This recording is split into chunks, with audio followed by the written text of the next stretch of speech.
Hello दोस्तों, नमस्कार। एक बार फिर से स्वागत है आपका हमारे यूट्यूब चैनल शिखर स्टडी पॉइंट पर। दोस्तों, आज के इस वीडियो में हम बात करने वाले हैं उत्तराखंड की 30 महत्वपूर्ण क्वेश्चनों पर, जो कि आगामी एग्जाम के लिए महत्वपूर्ण होंगे, जैसे कि उत्तराखंड पुलिस कांस्टेबल, एसआई, जो कि बहुत जल्दी आपको मई में देखने को मिलेगी, पटवारी नई वैकेंसी, पीडीओ बीपीडीओ का एग्जाम होने वाला है, कनिष्ठ सहायक का एग्जाम होने वाला है, या फिर जिसमें भी उत्तराखंड पूछी जाती है दोस्तों, सभी एग्जाम के लिए आप इस वीडियो को देख सकते हैं। तो शुरू करते हैं दोस्तों इंपोर्टेंट क्वेश्चन। और इससे पहले मैं आपको बता दूं कि कल मैंने दिया था एक फुल प्रैक्टिस सेट जो कि 100 क्वेश्चनों का था दोस्तों। इसके लिए अलग प्लेलिस्ट बनी है, क्योंकि जितने भी 100 क्वेश्चन वाले फुल प्रैक्टिस सेट होंगे तो उनके लिए अलग प्लेलिस्ट बनी है। आप लिस्ट में आकर देख सकते हैं, या फिर डिस्क्रिप्शन में लिंक मिल जाएगा, अगर आपने नहीं देखा है तो वहां से भी आप देख सकते हैं। तो चलिए दोस्तों शुरू करते हैं। अच्छे लेवल के क्वेश्चन है और 30 में से आप अच्छा खासा स्कोर कर लेते हैं अपने मन में। अगर आप कमेंट बॉक्स में बताना चाहिए तो बता सकते हैं अपना स्कोर, वरना आप अगर अपना मन में काउंट करेंगे कि इतने 20 सही हुए, 25 सही हुए, 27 सही हुए, 18 सही हुए, 10 सही हुए, तो इससे आपका आत्मविश्वास में निश्चित रूप से वृद्धि होगी। तो अगर आप नए हैं तो स्कोर थोड़ा कम भी आपका रह सकता है। तो चलिए शुरू करते हैं। तो दोस्तों, ये है आज हमारा पहला प्रश्न, और शुरुआत में ही आपको लगेगा टफ क्वेश्चन, लेकिन ये आपके 4 क्वेश्चन यहाँ से पक्के कर देगा, क्योंकि एक कोऑपरेटिव ड्रग फैक्ट्री कहाँ स्थित है, 1 नंबर के लिए भी पूछा जाता है। इंडियन वेटरनरी रिसर्च इंस्टीट्यूट कहाँ है, 1 नंबर के लिए कई बार पूछा गया। कहाँ स्थित है, इसकी स्थापना कहाँ हुई थी, कई बार इस तरह के क्वेश्चन बनते हैं। तो एक तरफ राष्ट्रीय शोध संस्थान दिए हुए हैं और एक तरफ स्थान की कहाँ है ये आपको बताना है। कोऑपरेटिव ड्रग फैक्ट्री ये हो जाएगी दोस्तों, कहाँ हो जाएगी, ऑप्शन नंबर 4 पे जाएंगे हम, रानीखेत में। इंडियन वेटरनरी रिसर्च इंस्टीट्यूट ये हो जाएगा मुक्तेश्वर में। राष्ट्रीय दृष्टिबाधित संस्थान ये हो जाएगा देहरादून में। क्षेत्रीय अभिलेखागार ये हो जाएगा ऑप्शन नंबर, फिर ए ही बचा हमारे पास, ऑप्शन नंबर ए करेंगे हम, नैनीताल को। तो ये देख लेते हैं किस ऑप्शन में मिल रहा है। कोऑपरेटिव ड्रग फैक्ट्री ए का 4, तो 4 तो सिर्फ दोस्तों एक ही ऑप्शन में मिल रहा है, तो ऑप्शन भी हो जाएगा हमारा बिल्कुल सी सही, क्योंकि एक ही ऑप्शन से मिल गया, क्योंकि 4 एक ही ऑप्शन में। तो इस तरह से बिल्कुल आसान था। अगर इस तरह के क्वेश्चन दोस्तों, माना कोई और क्वेश्चन आए, ये क्वेश्चन ना आए, इस तरह के कुछ भी पूछे जा सकते हैं। अगर आपको 1 या 2 भी पता है तो तब भी आप इस क्वेश्चन का उत्तर आसानी से दे सकते हैं, क्योंकि मिलाने के लिए, जैसे आप देखिए, एक ही क्वेश्चन से यहाँ पर एक ही आंसर से हमारा 4 ऑप्शन से ही हमारा पूरा आंसर आ गया है। तो ये होगा बिल्कुल सही। Cooperative drug factory Ranikhet, Indian veterinary research institute Mukteshwar 1893, राष्ट्रीय दृष्टिबाधित संस्थान देहरादून, और क्षेत्रीय अभिलेखागार ये नैनीताल। तो बढ़ते हैं अगले क्वेश्चन की तरफ। अगला क्वेश्चन है, उत्तराखंड का न्यूनतम महिला साक्षरता वाला जिला कौन सा है। दोस्तों, निश्चित रूप से एग्जाम में आएगा और इसका ये आपको बिल्कुल याद होना चाहिए। उत्तरकाशी, बागेश्वर, हरिद्वार या फिर अल्मोड़ा।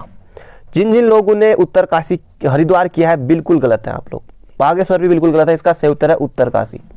उत्तरकाशी उत्तराखंड का न्यूनतम महिला साक्षरता वाला जिला है, ये आपको बिल्कुल याद रखना है। सर्वाधिक साक्षरता वाले जिले की बात करें तो कौन होगा, तो होगा देहरादून। जाहिर सी बात है कि देहरादून पहले नंबर पर है। दूसरे नंबर पर आ जाएगा अपना नैनीताल, तीसरे नंबर पर आ जाएगा चमोली। तो ये आपको बिल्कुल याद रखना है। पहले स्टार्टिंग के याद रखिए देहरादून और नैनीताल को, और उत्तरकाशी है ये न्यूनतम महिला साक्षरता वाला, ये आप बिल्कुल याद रखिए। और सर्वाधिक साक्षरता की बात करें तो ये तो मैंने आपको बता दिया। और जो साक्षरता प्रतिशत कितनी थी, वो थी 78 दशमलव कितने प्रतिशत थी, लगभग की 50 या 54 के आसपास थी। तो इतनी है हमारे उत्तराखंड की औसत साक्षरता, 78.54 या 78.82 के आसपास कुछ इतनी थी। इतनी प्रतिशत थी हमारी जो 2011 के अनुसार औसत साक्षरता, ये आप बिल्कुल याद रखिएगा। बढ़ते हैं अगले क्वेश्चन की तरफ। अगला क्वेश्चन है, उत्तराखंड राज्य में जनघनत्व प्रति वर्ग किलोमीटर कितना है। अभी हाल ही में भी पूछा गया, 2011 से 3-4 बार लगभग यही क्वेश्चन पूछा गया है, अभी भी पूछा ही जाएगा। 160 प्रति व्यक्ति, 157, 158 या फिर 189। तो इसका सही उत्तर हो जाएगा 189 व्यक्ति। अब जनघनत्व होता क्या है दोस्तों, जनघनत्व ये होता है कि 1 वर्ग किलोमीटर क्षेत्र में निवास करने वाली जो व्यक्ति होते हैं, उनकी जो औसत संख्या है वो कितनी है, वो हम देखते हैं इस जनघनत्व में। तो 189 हो जाएगा। इससे पहले की बात करें 2001 के अनुसार, क्योंकि 2001 के अनुसार था 159, 30 की बढ़ोतरी हुई, 30 की वृद्धि हुई, तो ये हो गया 189 2011 की जनगणना के अनुसार। अब 2021 की जनगणना के अनुसार फिर पता लगेगा कि कितनी ये जो है जनघनत्व हमारा है। अगला क्वेश्चन है, निम्नलिखित में से किस उत्तराखंड के खिलाड़ी को वर्ष 1983 में राष्ट्रपति द्वारा एशियाई खेलों में मुक्केबाजी में रजत पदक प्राप्त करने पर स्वॉर्ड ऑफ ऑनर से अलंकृत किया गया। बहुत से लोगों के लिए बिल्कुल नया क्वेश्चन हो सकता है ये, क्योंकि शायद सुना हो, ना सुना हो तो बहुत अच्छी बात है। राजेंद्र पुनेड़ा, देवीचंद्र या फिर धर्मेंद्र प्रकाश भट्ट या फिर ललित प्रसाद। इंपॉर्टेंट क्वेश्चन है दोस्तों, इसका सही उत्तर हो जाएगा option number A, Rajendra Puneda, option number A.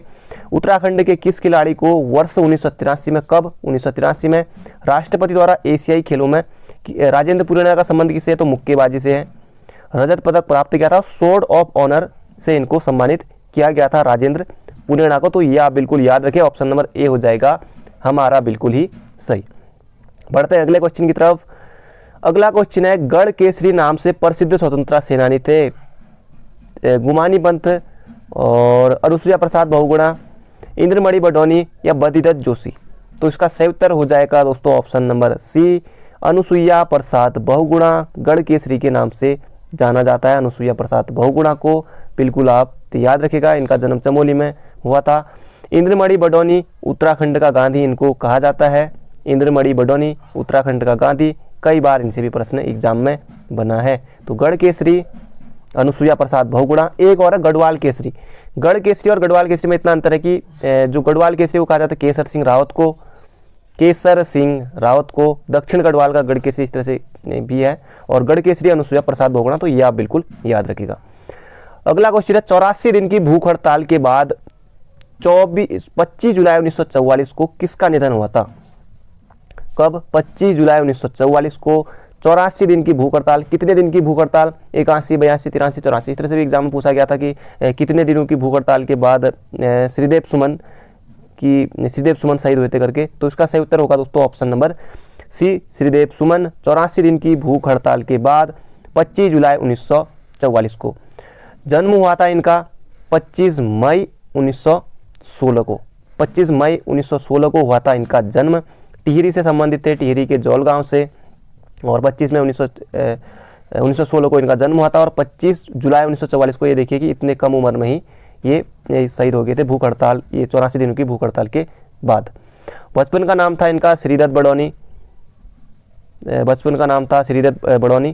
तो ये आप बिल्कुल याद रखिएगा। और पत्नी का नाम भी पूछ लिया गया था अभी जो एग्जाम हुआ था उसमें, विनय लक्ष्मी सुमन। बढ़ते हैं अगले क्वेश्चन की तरफ। अगला क्वेश्चन है, पेशावर कांड का नायक किसे कहा जाता है? यह एक एग्जाम में बना था कि पेशावर कांड का नायक, इस तरह से पूछा गया। पेशावर कांड के हीरो कौन थे? इस तरह से भी एक एग्जाम में बना था प्रश्न कि पेशावर कांड के हीरो कौन थे? केसर सिंह रावत, वीरचंद्र सिंह गढ़वाली, हरक सिंह रावत, नारायण सिंह गुसाई। तो इसका सही उत्तर हो जाएगा, आपने बिल्कुल सही सोचा है, वीरचंद्र सिंह गढ़वाली पेशावर कांड के नायक। ये हुआ कब था दोस्तों? ये हुआ था कब की घटना है? 23 अप्रैल, जो कि अब आने वाली है 23 अप्रैल, और 23 अप्रैल 1930 को हो जाएंगे इसके 100 वर्ष पूरे, नहीं 2030 में। 23 अप्रैल 1930 को निहत्थे अफगान सैनिकों पर गोली चलाने की घटना, इसी को ही कहा जाता है पेशावर कांड। और ये 2/18 गढ़वाल राइफल के सैनिक थे। ये भी एग्जाम में पूछा जाता था किससे संबंधित थे 2/18, ये आप याद रखिएगा। इनका वास्तविक नाम था चंद्र सिंह भंडारी इनका वास्तविक नाम था। और गोली चलाने का आदेश किसने दिया था? गोली चलाने का आदेश दिया था रिकेट ने, कैप्टन रिकेट। अगला क्वेश्चन है, कत्यूरी राजवंश का संस्थापक कौन था? लखनपाल देव, निम्बर देव, बसंत देव, सुभिक्षराज देव। तो कत्यूरी राजवंश का संस्थापक कौन था? तो बसंत देव हो जाएगा, बसंत देव वासुदेव कत्यूरी राजवंश का संस्थापक। ऑप्शन नंबर ए हो जाएगा हमारा बिल्कुल सही, कत्यूरी कार्तिकेयपुर राजवंश। 300 वर्षों तक लगभग इन्होंने शासन किया था, और संस्थापक हो जाएगा बसंत देव। कत्यूरी वंश के समय ही आदि गुरु जो शंकराचार्य थे वो भी यहाँ आए थे, तो ये आप बिल्कुल याद रखिएगा। सुभिक्षराज देव ने अपनी राजधानी सुभिक्षपुर भी बनाई थी कत्यूरी की वैसे, कार्तिकेयपुर कत्यूरी जोशीमठ के दक्षिण में। फिर जो बैजनाथ है कत्यूर घाटी, यहाँ राजधानी आई थी। फिर सुभिक्षपुर एक ऐसा था कि इसने अपनी राजधानी सुभिक्षपुर भी बनाई थी। अगला है, उत्तरांचल उत्थान परिषद का गठन कब और किसने किया था? अब अलग अलग नाम मिलेंगे आपको, और सही उत्तर इसमें से एक ही होगा। पहला ऑप्शन है 30-31 में 1982 को डीडी पंथ के द्वारा, डीडी पंथ यानी कि देवीदत्त पंथ। अगला ऑप्शन है 15 अगस्त 1958 को गोविंद वल्लभ पंत। अगला है 30-31 मई को 1988 को शोभन सिंह जीना ने। अगला 9 नवंबर 2000 को नित्यानंद स्वामी। अब नित्यानंद स्वामी तो 9 नवंबर 2000 को बने थे मुख्यमंत्री। इसका सही उत्तर हो जाएगा 30-31 मई तो है, पर डीडी पंथ नहीं है, डीडी पंथ नहीं है, डीडी पंथ है यूकेडी वाले। इसका सही उत्तर है 30-31 मई 1988 को शोभन सिंह जीना ने किया था उत्तरांचल उत्थान परिषद का गठन 30-31 मई 1988 में। तो ये आप बिल्कुल याद रखिए, अल्मोड़ा में इनका जन्म हुआ था शोभन सिंह जीना का। जो दोस्तों SSJ कैंपस है इनके नाम पर, जो अल्मोड़ा यूनिवर्सिटी है SSJ कैंपस यानी कि शोभन सिंह जीना इनके नाम पर ही है। और उन्होंने शोभन सिंह जीना ने कुमाऊं राजपूत परिषद का गठन भी किया था और अंग्रेजों ने इनको राय बहादुर की भी पदवी या फिर उपाधि दी थी, ये भी अंग्रेजों ने दी थी। तो ये आप बिल्कुल याद रखिएगा। 30-31 मई 1988 शोभन सिंह जीना उत्तरांचल उत्थान परिषद इंपोर्टेंट है और पताका ये एक पत्रिका भी इन्होंने निकाली थी। अगला क्वेश्चन है H.G. वाल्टन द्वारा रचित पुस्तकें हैं या पुस्तक है तो फिर अपने आप ही बहुवचन का दे दिया तो सभी भी लगा सकते हैं हम। Garhwal gazetteer, Almora gazetteer, British Garhwal gazetteer, तो उपरोक्त सभी। ऐसे क्वेश्चन जहां पर मिले दोस्तों उपरोक्त सभी करने का अच्छा मौका रहता है, सभी को 1 नंबर मिल जाता है। H.G. वाल्टन द्वारा गढ़वाल गजेटियर लिखा गया, Almora gazetteer, British Garhwal gazetteer, तो सभी है उपरोक्त सभी, ऑप्शन नंबर डी। अगला क्वेश्चन है उत्तराखंड विधानसभा के सदस्यों की कुल संख्या है 70 निर्वाचित, एक नाम निर्देशित सदस्य यानी कि नामजद या मनोनीत कह सकते हैं, 70 निर्वाचित तथा 2 नाम निर्देशित सदस्य। अगला केवल 71 निर्वाचित या फिर केवल 70 निर्वाचित सदस्य। अब दोस्तों हम इसे भी कर सकते थे पर लेकिन यहाँ पर अभी ऑप्शन ए की तरफ हमको जाना पड़ेगा, क्योंकि 70 निर्वाचित तथा 1 नामजद सदस्य ये हम करेंगे। राज्यपाल करता है 1 को अनुच्छेद 333 के तहत, और अभी के हिसाब से हम ऑप्शन नंबर ए ही करेंगे। ऑप्शन नंबर ए ज़्यादा इसमें सही है। अगला क्वेश्चन है निम्न में से कौन सा सुमेलित नहीं है। ऐसे क्वेश्चन को देख के आप घबराए बिल्कुल ना करें, क्योंकि बिल्कुल आसान होते हैं। बचेंद्री पाल पर्वतारोहण बिल्कुल है, 24 मई 1984 को एवरेस्ट फतेह किया था। बिंदेश्वरी पाठक, माना आपने इनके बारे में नहीं पढ़ा है, चलो जो आगे बढ़े ऑप्शन में। गिरिजा किशोर, आपने इनके बारे में नहीं पढ़ा है। सुंदरलाल बहुगुणा संगीतकार अब कब से हो गए, ये आपको भली बात ही पता है, इतना जो चर्चित नाम है ये सुंदरलाल बहुगुणा। अब इनके बारे में संगीतकार दे देगा तो अपने आप ही आप उत्तर सही कर लेंगे। और इनके बारे में अगर बिंदेश्वरी पाठक इनके बारे में देता कुछ और, तो संगीतकार देता है कुछ दे देता और दे देता, तो आपके लिए थोड़ी दिक्कत हो सकती थी। पर सुंदरलाल बहुगुणा संगीतकार देके पर्यावरण से, ये सब इनका संबंध हो जाएगा पर्यावरण क्षेत्र से, तो ये हो जाएगा हमारा सुमेलित नहीं है, ऑप्शन नंबर डी। बाकी बिंदेश्वरी पाठक समाज सेवक बिल्कुल हैं, गिरिजा किशोर साहित्यकार हैं, सुंदरलाल बहुगुणा मैंने आपको बता ही दिया है, बचेंद्री पाल पर्वतारोहण ये भी बिल्कुल है। तो देखिए कि जो ज़्यादा चर्चित हैं उनके बारे में यहाँ पर गलत दे रखा है, तो आप 1 नंबर भी आपका इसमें पक्का है। अगला क्वेश्चन है सुरेंद्र सिंह भंडारी किस खेल से संबंधित हैं। सुरेंद्र सिंह भंडारी अंतर्राष्ट्रीय हॉकी, अंतर्राष्ट्रीय एथलीट, अंतर्राष्ट्रीय बॉक्सर या फिर अंतर्राष्ट्रीय पहलवान। तो सुरेंद्र सिंह भंडारी दोस्तों ये हो जाएंगे अंतर्राष्ट्रीय एथलीट, ऑप्शन नंबर बी हो जाएगा बिल्कुल सही। चमोली जनपद से संबंधित हैं सुरेंद्र सिंह भंडारी, और उत्तराखंड एक्सप्रेस भी इनको कहा जाता है। अगला है मांडू सिद्ध, लक्ष्मण सिद्ध, कालू सिद्ध, माणक सिद्ध कहाँ स्थित है। देहरादून, अल्मोड़ा, चंपावत या फिर रुद्रप्रयाग। अब ये दोस्तों इंपोर्टेंट है, ये सबसे पहली बात तो ये कहाँ स्थित है, देहरादून में। एक बार इस तरह से बना था कि जो देहरादून में 4 सिद्ध है उनमें से कौन सा एक सिद्ध नहीं है। मांडू सिद्ध, लक्ष्मण सिद्ध, माणक सिद्ध और एक और कुछ भैरव सिद्ध करके दे दिया था, तो भैरव सिद्ध नहीं था उनमें से, एक और सिद्ध नहीं दिया था ऑप्शन में से। तो इस तरह से ये 4 सिद्ध आप याद रखिए, कौन सा एक नहीं था, मांडू सिद्ध, लक्ष्मण सिद्ध, कालू सिद्ध और ये माणक सिद्ध, तो सभी हैं कहाँ है, देहरादून में। इनमें से पुत्रदाता के रूप में एक को जाना जाता है वो प्रसिद्ध है, वो कालू सिद्ध हो जाएगा। कालू सिद्ध ऑप्शन तो कुछ नहीं पर कालू सिद्ध पुत्रदाता के रूप में है। ये पूछ सकता है आयोग की पुत्रदाता के रूप में कौन है, ये 4 ऑप्शन रहेंगे आपके। यहाँ पर रहेगा एक ही जगह माणू सिद्ध, लक्ष्मण सिद्ध यहाँ पर इस तरह से, और 84 सिद्धों में से 4 सिद्ध हैं देहरादून में, तो ऑप्शन नंबर ए हो जाएगा हमारा बिल्कुल सही। अगला क्वेश्चन है जौनसारी जनजाति जंगबाजी नृत्य कब करते हैं। एक तो आपने ये सीखा कि एक क्वेश्चन आपके प्रश्न से ही बन गया कि किस जनजाति में जंगबाजी नृत्य प्रचलित है या जंगबाजी नृत्य करते हैं, तो जौनसारी, भोटिया इस तरह से बनेगा, तब आप जौनसारी बताएंगे। अब चलते हैं कि जौनसारी जनजाति में जंगबाजी नृत्य कब करते हैं, होली पर, दीपावली पर, बिस्सू मेले पर या फिर पायते पर। तो दोस्तों ये दीपावली पर नहीं है, वैसे दीपावली जैसे हम लोग मनाते हैं तो उसके 1 महीने बाद तो दीपावली को ये मनाते हैं, उसके बाद मनाते हैं जौनसारी लोग दीपावली को। और जंगबाजी नृत्य करते हैं बिस्सू मेले के अवसर पर, बिस्सू मेले के अवसर पर करते हैं। बिस्सू मेला दोस्तों जौनसार बाबर जौनसारियों का सबसे बड़ा मेला इसको माना जाता है बिस्सू मेला को। और इसके अलावा मचमौड़ भी मनाते हैं, जात्रिया मोड़, 2 तरह के मोड़ होते हैं जौनसारी में, तो ये आप बिल्कुल याद रखिएगा। अगला क्वेश्चन है देहरादून में गढ़वाल यूनियन की स्थापना किस वर्ष से हुई। इंपॉर्टेंट क्वेश्चन है, बिल्कुल आपको मौजबानी याद होना चाहिए। गढ़वाल यूनियन की स्थापना कब हुई थी या फिर इसकी स्थापना किसने की थी, ये सब आपको याद होनी चाहिए। 1901 में, 1902 में, 1903 में, 1901 उनमें से कोई नहीं। गढ़वाल यूनियन की स्थापना हुई थी 1901 में, तारादत्त गढ़वाला ने की थी इसकी स्थापना।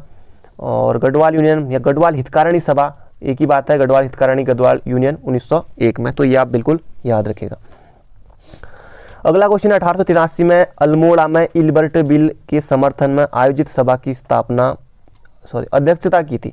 लक्ष्मी देवी टमटा ने, हरिप्रसाद टमटा ने, बुद्धि बल्लभ पंत ने या फिर सदानंद सनवाल ने। सदानंद सनवाल अल्मोड़ा अखबार से संबंधित थे। हरिप्रसाद टमटा दलितों के लिए उत्थान के लिए काम किया। इसका सही उत्तर हो जाएगा ऑप्शन नंबर सी, बुद्धि बल्लभ पंत। इल्बर्ट बिल दोस्तों ये आया था लॉर्ड रिपन के समय और 1883 में अल्मोड़ा में, तो ये आप बिल्कुल याद रखिएगा। 1883 में इल्बर्ट बिल के समर्थन में कहाँ, किसकी अध्यक्षता में, या फिर कैसे भी क्वेश्चन बन सकता है कि कहाँ भी पूछ सकता है कि कहाँ, अल्मोड़ा, देहरादून, कहीं भी ऑप्शन मिस्र के स्थान पूछ सकता है। तो बुद्धि बल्लभ पंत कब, 1883 में। इल्बर्ट बिल के समर्थन में 1883 में, ऑप्शन नंबर सी रखिएगा आप याद, ऑप्शन नंबर सी, बुद्धि बल्लभ पंत, ये याद रखिएगा, इंपॉर्टेंट नाम है। अगला क्वेश्चन है अंग्रेजों एवं गोरखों के विरुद्ध हुई संधि की नेपाल सरकार द्वारा संतुष्टि की गई या स्वीकार की गई, संतुष्टि की गई। अप्रैल 1815 में, अप्रैल 1819 में, ये तो बहुत दूर चले गया, अप्रैल 1816 में, अप्रैल 1814 में।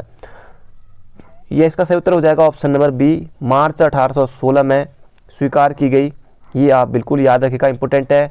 अभी दोस्तों जो कल मैंने आपको प्रैक्टिस दिया था उसमें क्वेश्चन इस तरह से बना था कि संगौली संधि के 200 वर्ष कब पूरे हुए थे। तो 200 वर्ष कब पूरे होंगे, तो 2020 में, मार्च 2016 में, इस तरह से ये आप बिल्कुल याद रखिए। 300 वर्ष 21 में ये हो भी गए। अगला क्वेश्चन है उत्तराखंड में औपनिवेशिक संघर्ष काल किस काल में प्रारंभ हुआ। मुगल काल, गोरखा काल, ब्रिटिश काल, डोगरा काल। अब ये मुगल काल, गोरखा काल तो आपने इसी ऑप्शन हटा दिए, ब्रिटिश या फिर गोरखा, इनमें से आपको चुनना है। तो इसका सही उत्तर हो जाएगा गोरखा काल। उत्तराखंड में औपनिवेशिक संघर्ष गोरखा काल, गोरखों ने आक्रमण किया था 1790 में पहली बार कुमाऊं पर, तो ये आप बिल्कुल याद रखिए। गढ़वाल पर भी किया 1791 में, फिर सफल नहीं हो पाए थे। फिर 1803 में जब भूकंप आया था उसका फायदा उठाया था इन्होंने, तो ये आप बिल्कुल याद रखिएगा। बढ़ते हैं अगले क्वेश्चन की तरफ। अगला क्वेश्चन है अनंतपाल का धारशिल शिलालेख किस वंश का इतिहास बताता है। पंवार, कत्यूरी, चंद या फिर गोरखा। अब दोस्तों पाल आ गया तो पाल का आप अपने आप ही समझ जाइए, अजय पाल तो बहुत ज़्यादा चर्चित नाम, अजय पाल जैसे, तो पाल आ गया तो पंवार वंश हम ऑप्शन नंबर ए करेंगे बिल्कुल। धारशिल शिलालेख किस राजवंश का इतिहास बताता है, तो ये बताता है हमारा पंवार वंश का, ऑप्शन नंबर ए हो जाएगा बिल्कुल सही। अनंतपाल का है धारशिल शिलालेख, ये आप बिल्कुल याद रखिएगा। अगला क्वेश्चन है उत्तराखंड में अटल आदर्श ग्राम योजना किस वर्ष प्रारंभ की गई। 2011, ये दोस्तों दो ऑप्शन एक ही जैसे हो गए, इसको 2010 कर लेते हैं। 2009, उपरोक्त में से कोई नहीं, तो इसका सही उत्तर हो जाएगा ऑप्शन नंबर, ये दोनों करेंगे लेकिन इसकी सही डेट है 11 फरवरी 2011, 11 फरवरी 2011, तो ये आप बिल्कुल याद रखिएगा 11 फरवरी 2011 को। अगला क्वेश्चन है उत्तराखंड में राज्य शैक्षिक पुरस्कार योजना कब प्रारंभ हुई। उत्तराखंड में राज्य शैक्षिक योजना कब प्रारंभ हुई। दोस्तों 20 मिनट लगभग हो गए हैं, अभी बने रहिएगा, लगभग की 6-7 क्वेश्चन और बचे हैं। उत्तराखंड में राज्य शैक्षिक पुरस्कार योजना कब प्रारंभ हुई थी। 2008 में, 2009 में, 2010 में, 2011 में। दोस्तों ये हुई थी 2009 में राज्य शैक्षिक पुरस्कार योजना, और शैलेश मेटियानी के नाम पर ये शुरू हुई थी। परीक्षावाणी में सब मिल जाएंगे प्रश्न आपको आसानी से। शैक्षिक ये पुरस्कार है, शैलेश मेटियानी का जन्म हुआ था, शैलेश मेटियानी के नाम पर ये दिया जाता है। और शैलेश मेटियानी का जन्म हुआ था 1931 में अल्मोड़ा में। आंचलिक उपन्यासकार कहा जाता है। विकल्प पत्रिका का उन्होंने प्रकाशन किया था और उनकी रचनाएं बहुत सारे, जैसे बोरीवली से बोरीवली तक, चंद और रुतु का शहर, और जैसे दो दुखों का एक सुख, दो दुखों का एक सुख, ये अच्छी लग रही है लेकिन नाम सुन के कि दो दुखों का एक सुख पढ़नी पड़ेगी कि क्या है इसमें, अगर आपने पढ़ी हो तो बता सकते हैं। दो दुखों का एक सुख, ये भी इनकी रचना है। तो शैक्षिक पुरस्कार शैलेश मेटियानी 2009, ये बिल्कुल आप याद रखिएगा। अगला क्वेश्चन है सुमेलित कीजिए। दोस्तों इससे आपका, अगर आप इसको सही कर लेते हैं, अगर आपको 1-2 भी आते हैं तब भी आप इसका सही उत्तर कर सकते हैं। ऑप्शन के हिसाब से नहीं भी आ रहा है तो हम यहीं से देख लेते हैं। सुमेलित करना है, एक तरफ सिकर दिए हुए हैं, एक तरफ दिए हैं जनपद। स्वर्गारोहणी, चमोली, बंदरपूज, उत्तरकाशी, पंचाचूली, पहियाचूली आप समझ जाइएगा, पिथौरागढ़, चंद्रशिला, रुद्रप्रयाग। तो स्वर्गारोहणी दोस्तों, अगर आपको बंदर पूछ तो आपको पता ही होगा, जहाँ से यमुना नदी, बंदर पूछ, बंदर की पूछ के समान, इसलिए उत्तरकाशी। पंचाचूली पिथौरागढ़ में 6904 मीटर है, ये भी आपका बिल्कुल सही, दो तो ये बिल्कुल सही रहे। अब चंद्रशिला, ये रुद्रप्रयाग अपने आप ही होगा। स्वर्गारोहणी चमोली, तो ये सभी सही लग रहे हैं, ए का एक ही होगा, बी का दो ही होगा। स्वर्गारोहणी चमोली और बंदरपुर उत्तरकाशी, पंचाचूली पिथौरागढ़, चंद्रशिला रुद्रप्रयाग, तो ये भी हमारे सभी सही है। तो 1 2 3 4, तो यही हो जाएगा ऑप्शन नंबर ए।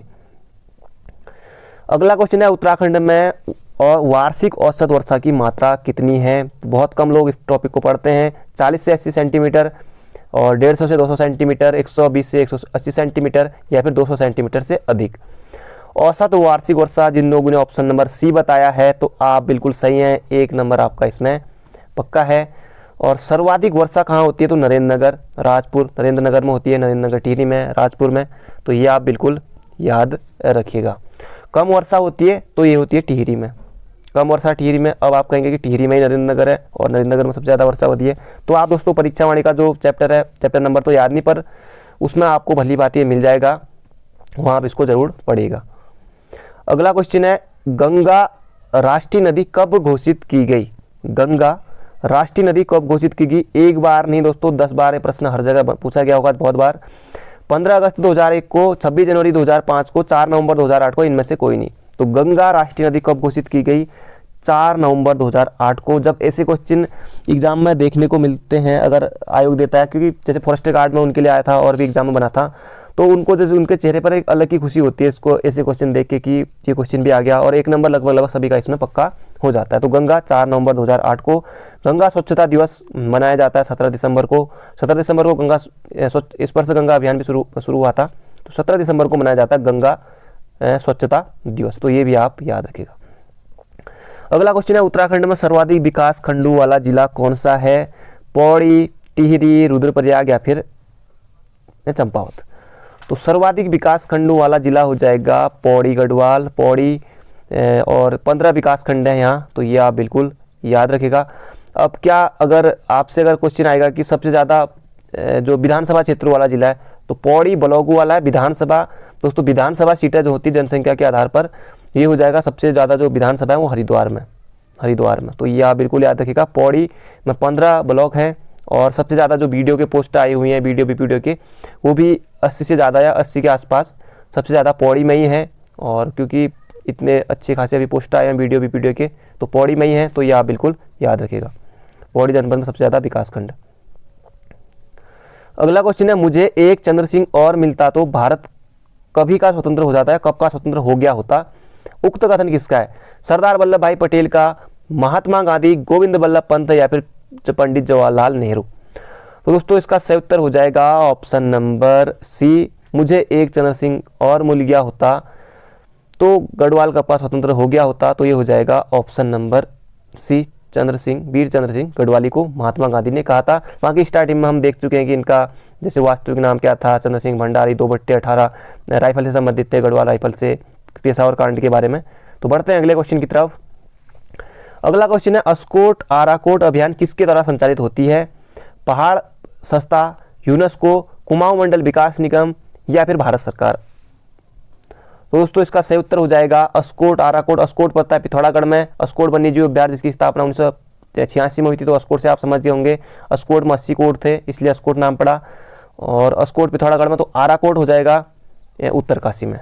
तो ये की जाती है पहाड़ संस्था के द्वारा, पहाड़ संस्थापक और शेखर पाठक के नेतृत्व में कुमाऊं और गढ़वाल विश्वविद्यालय के छात्रों के द्वारा शुरू की गई थी अस्कोट आराकोट अभियान। और शुरुआत कब हुई थी इसकी? 25 मई 1974 को, और 2014 में भी 25 मई 2014 को हुई थी, और 25 मई 1974 को इसकी शुरुआत हुई थी तो पहली बार, और 5वीं हुई थी कब? 2014 में। अगला है, किस धार्मिक यात्रा की शुरुआत गौरी कुंड से पैदल होती है? इंपॉर्टेंट क्वेश्चन है, कल के प्रैक्टिस सेट में भी शायद ये क्वेश्चन था, चौथा या पांचवा क्वेश्चन था ये भी, और कल की वीडियो में मैंने आपको बताया था ये।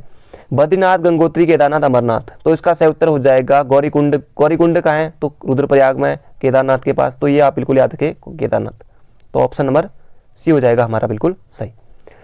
अगला क्वेश्चन है, हिमालय इंस्टीट्यूट हॉस्पिटल ट्रस्ट की स्थापना किसने की?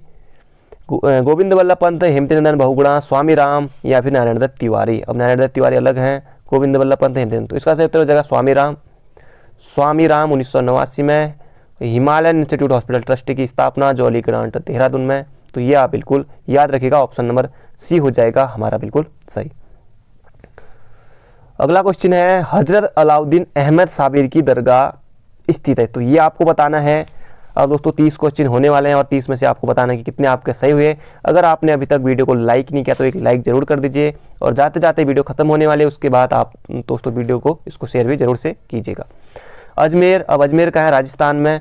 हजरत अलाउद्दीन अहमद साबिर की दरगाह पानीपत के पास, नजीबाबाद के पास, नजीबाबाद या फिर रुड़की के पास। अब दोस्तों ये आपने अगर जिन्होंने नहीं पढ़ा तो उनके लिए तो बिल्कुल अजीब सा क्वेश्चन है, और कोई अजमेर भी करेंगे, लेकिन इसका सही उत्तर है रुड़की में। तो ये आप बिल्कुल याद रखिएगा, ऑप्शन नंबर सी हो जाएगा, रुड़की के पास हजरत अलाउद्दीन अहमद साबिर की दरगाह रुड़की के पास है, और इसे ही पिराने कलियर भी कहा जाता है, पिराने कलियर जो कि है रुड़की। तो ये आप बिल्कुल याद रखिएगा। और रुड़की की बात करें दोस्तों, रुड़की का इतिहास भी बहुत है, और जैसे कि रुड़की को इंजीनियर का मक्का कहा जाता है, रुड़की को इंजीनियर का मक्का। अब इंजीनियर का मक्का इसलिए कहा जाता है कि आप भली बातें समझ गए होंगे कि एशिया का प्रथम जो इंजीनियरिंग कॉलेज था 1847 में, वो हमारे रुड़की में ही बना था।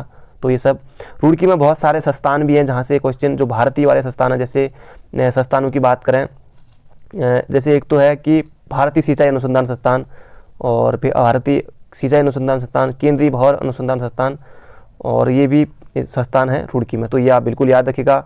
और बाकी जो बंगाल इंजीनियर्स का भी सेंटर है BG रुड़की में, तो ये भी है रुड़की में, बहुत सारी चीज़ें। तो बढ़ते हैं अगले क्वेश्चन की तरफ। अगला क्वेश्चन ये हमारा आज का आखिरी क्वेश्चन होने वाला है। गढ़वाल के इतिहास में मौला राम प्रसिद्ध हैं, स्वतंत्रता सेनानी के रूप में, आंदोलनकारी के रूप में, समाज सेवक के रूप में, या फिर चित्रकारी के रूप में। तो ये तो आप बिल्कुल समझ के होंगे दोस्तों, आयोग इस तरह से ही क्वेश्चन पूछता है, एग्जाम में पूछा हुआ प्रश्न है। चित्रकारी के रूप में, तो ऑप्शन नंबर डी हो जाएगा हमारा बिल्कुल सही, चित्रकारी के रूप में गढ़वाल के इतिहास में मौला राम प्रसिद्ध हैं। मौला राम दोस्तों, मौला राम के बारे में जब ये इनसे पूछा गया था कि मौला राम के वंशज क्या थे, तो बहुत हल्ला मचा था उसके बाद, क्योंकि बहुत कम लोगों ने पढ़ा था। तो वो थे सुनार, फिर बाद में बहुत से लोगों को पता चला।